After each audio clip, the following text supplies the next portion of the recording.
السلام علیکم ورحمۃ اللہ وبرکاتہ۔ وعلیکم السلام۔ میرا نام بشارت احمد ہے، اسلام آباد پاکستان سے تعلق ہے۔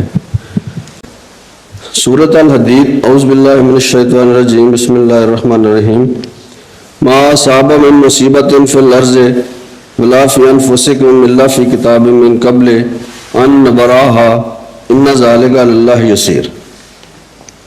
ترجمہ ہے، زمین میں کوئی مصیبت نہیں آتی اور نہ تمہاری جانوں پر کوئی مصیبت آتی ہے، لیکن اس کے ظہور سے پہلے ہم نے اسے مقرر کر دیا ہوتا ہے۔ اس سے پہلے اس کے ظہور سے پہلے ہم نے اسے مقرر کر دیا ہوتا ہے۔ ٹھیک ہے، یہ بات اللہ کے لیے بالکل آسان ہے۔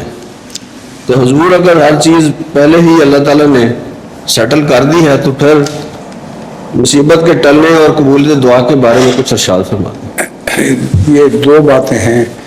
ایک تو ہے تقدیر کے مطابق چیز نازل ہوتی ہے، مصیبت جو نازل ہے وہ اللہ کے حکم کے ساتھ نازل ہوتی ہے، اور ایک اس کا مطلب یہ ہے کہ اللہ تعالیٰ کو علم ہے کہ چیز کوئی تقدیر کے مصیبت کب نازل ہوگی اور کیسے نازل ہوگی۔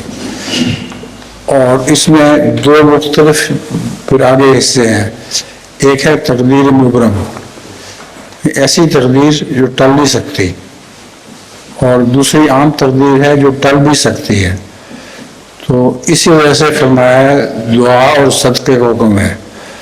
وہ تقدیر جو ٹل سکتی ہے وہ دعا اور صدقے سے ٹل سکتی ہے، اور رسول اللہ صلی اللہ علیہ وسلم کا حکم ہے کہ دعا بھی کرو اور صدقہ بھی دو۔ اور جو ٹل نہیں سکتی وہ مجبوری ہے، وہ انسان بے اختیار ہے۔ بہت شکریہ سر، السلام علیکم۔ وعلیکم السلام۔